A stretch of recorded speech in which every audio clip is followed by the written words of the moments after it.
Are you ready guys? ठीक है, तो हम कुछ क्वेश्चन पूछेंगे आपको, जो कि सबसे ज्यादा इंपॉर्टेंट क्या है सर कि वर्ल्ड हेरिटेज डे को लेकर के है। जो आज हम सब लखीसराय में जो है वर्ल्ड हेरिटेज वीक बना रहे हैं, ठीक है, वो 19 नवंबर से 25 नवंबर तक चलेगा, जो कि हमारे जिला प्रशासन शिक्षा विभाग की तरफ से आदेश दिया गया है कि स्कूलों में और सभी जगह जो है इस चीज को जागरूकता के लिए, ठीक है ना, ये मतलब सप्ताह मनाने के लिए। तो सबसे पहला मेरा जो बात है सर कि आखिर हम सब विश्व धरोहर दिवस या जो अभी जो हम सब जो विश्व धरोहर सप्ताह जो बना रहे हैं वो क्यों मनाया जा रहा है सर? ठीक है, तो ध्यान रखिएगा सर, ये जितने भी जो धरोहर हैं, ठीक है, ये सब हम सबको विरासत से मिले हैं, इसको सहयोग करके रखना, ठीक है, ये हमारी जिम्मेदारी रिस्पॉन्सिबिलिटी है। क्योंकि यदि हमें अपने मतलब की संस्कृति को, हमारे मतलब की संस्कृति या मतलब कि जितना भी जो है कल्चर को यदि सबको बचाना है, साहित्य को बचाना है, संस्कृति को उजागर करना है, सभ्यता को उजागर करना है, तो कहीं ना कहीं ऐसी चीजों को संभाल करके रखना पड़ेगा।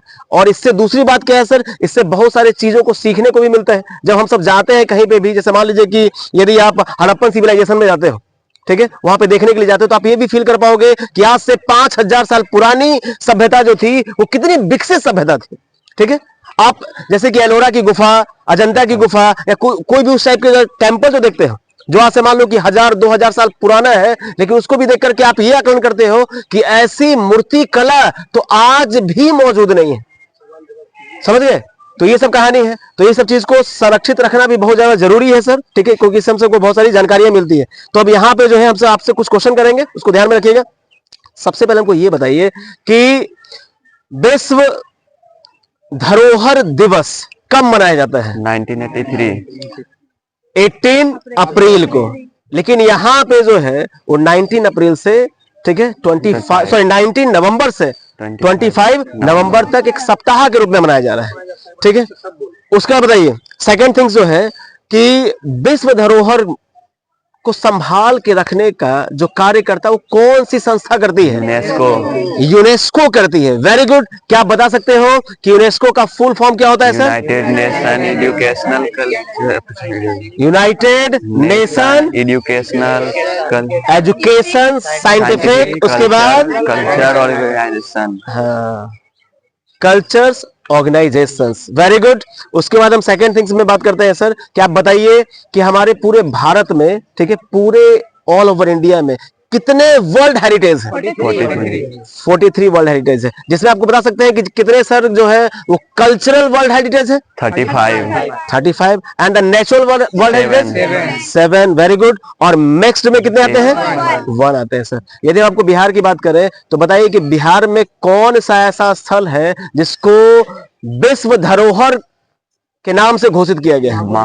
महाबोधि टेम्पल। और दूसरा जो सूची में अंकित है उसका नाम क्या है? विश्वविद्यालय नालंदा खंडर। Very good. और यदि हम बात करें सर यूपी का, यदि कोई ऐसा विश्व धरोहर बताओ, यूपी का कोई दो बताओ। आगरा का किला, आगरा फोर्ट। और दूसरा क्या है सर? ताजमहल। यदि हम नेचुरल की बात करें, नेचुरल वर्ल्ड हेरिटेज की बात करें, तो क्या बता सकते हो 2-3 ऐसा नाम जो कि नेचुरल वर्ल्ड हेरिटेज में आता है? First Sundarban delta is the right answer. Second one Kanchenjunga. K2 is the right answer. Third one is Kaziranga. क्या? Kaziranga national park. वाह, वेरी गुड, एक्सीलेंट। अब इसके बाद हम बात करते हैं सर, अगला क्वेश्चन की तरफ जाते हैं कि विश्व धरोहर, ठीक है, विश्व धरोहर की शुरुआत किस ईस्वी से हुई थी? 1982 से शुरुआत हुई थी सर, लेकिन जब इसको लागू किया था 1983 में, ठीक है, 1983 में। और एक और सबसे ज्यादा इंपॉर्टेंट क्वेश्चन जो है सर, ध्यान रखिएगा कि जो हमारे पास जो 43 विश्व धरोहर है, जिसमें 42 नंबर पे जो आते हैं, ठीक है, उसमें अंकित किया गया है सर धौलावीरा। धौलावीरा के नाम का नाम कभी आपने सुना है? धौलावीरा क्या है? ये धौलावीरा जो है, ठीक है, ये हड़प्पन सिविलाइजेशंस के अंतर्गत आता है सर। एक बहुत ही चर्चित शहर था, समझ गए, हड़प्पा की सभ्यता में। ठीक है, तो बाकी और बातें हम बाद में करेंगे। ओके, ठीक है, थैंक यू।